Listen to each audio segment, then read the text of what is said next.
Assalamualaikum warahmatullahi wabarakatuh. Baik, sebelum kita masuk ke materi, ada beberapa materi yang harus dibahas.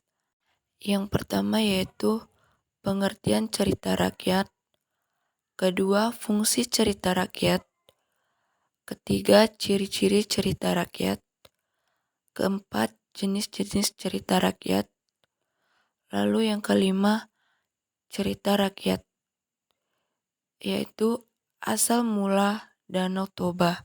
Baik, di sini saya akan menjelaskan pengertian cerita rakyat.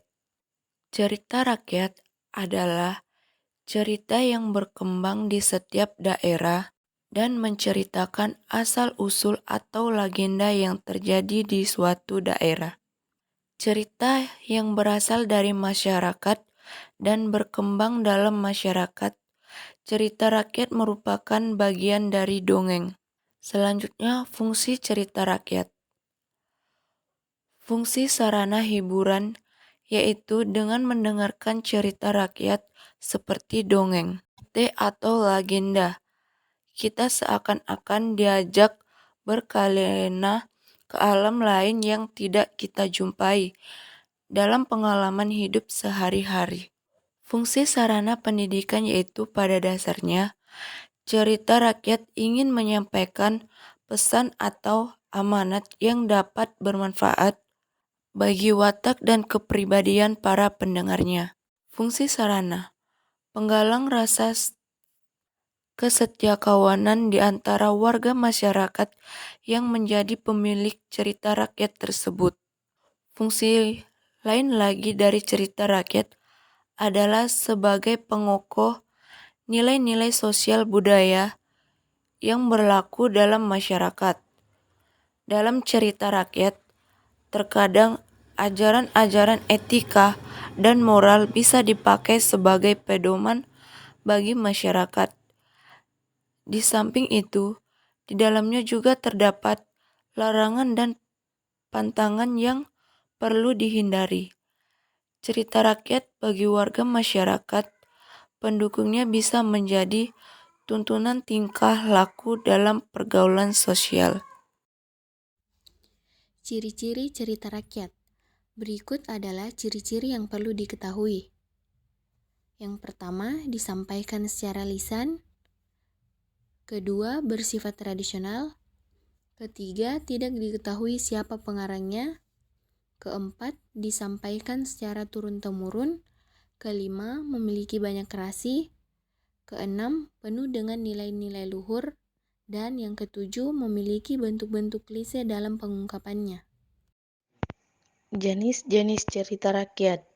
Menurut William R. Boscombe, dalam James Dananjaya 1991, 250 cerita rakyat dibagi dalam 3 golongan besar, yaitu mitos atau mit adalah cerita prosa rakyat yang dianggap benar-benar terjadi setelah dianggap suci oleh empunya. Myth ditokohkan oleh dewa atau makhluk setengah dewa. Peristiwanya terjadi di dunia lain atau bukan di dunia yang seperti kita kenal sekarang ini, ada terjadi di masa lampau.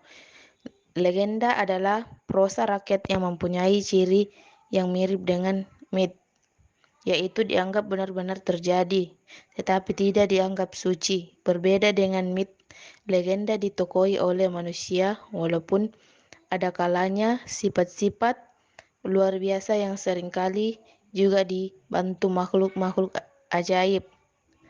Tempat terjadinya di dunia yang kita kenal dan waktu terjadinya belum terlalu lama. Dongeng adalah prosa rakyat yang dianggap benar-benar oleh yang empunya. Cerita dan dongeng tidak terkait waktu maupun tempat. Asal-usul Danau Toba. Di sebuah desa di wilayah Sumatera, tinggal seorang petani. Ia seorang petani yang rajin bekerja walaupun lahan pertaniannya tidak luas. Ia dapat mencukupi kebutuhannya dari hasil kerjanya yang tidak kenal lelah. Sebenarnya usianya sudah cukup untuk menikah, tetapi ia tetap memilih hidup sendiri. Di suatu pagi yang cerah, petani itu memancing ikan di sungai. Mudah-mudahan hari ini aku mendapatkan ikan yang besar, gumam petani tersebut dalam hati. Beberapa saat setelah kailnya dilemparkan, kailnya terlihat bergoyang-goyang. Ia segera menarik kailnya. Petani itu bersorak kegirangan setelah mendapat seekor ikan yang cukup besar. Ia takjub melihat warna sisik ikan yang indah. Sisik ikan itu berwarna kuning emas kemerah-merahan. Kedua matanya bulat dan menonjol memancarkan kilatan yang menakjubkan. Tunggu, aku jangan makan. Aku akan bersedia menemanimu jika kau tidak jadi memakanku. Petani tersebut terkejut mendengar suara dari ikan itu. Karena keterkejutannya, ikan yang ditangkapnya terjatuh ke tanah. Kemudian tidak berapa lama, ikan itu berubah wujud menjadi seorang gadis yang cantik jelita. Bermimpikah aku? Gumam petani. Jangan takut, Pak. Aku juga manusia sepertimu. Aku sangat berhutang budi padamu karena telah menyelamatkanku dari kutukan dewata, kata gadis itu.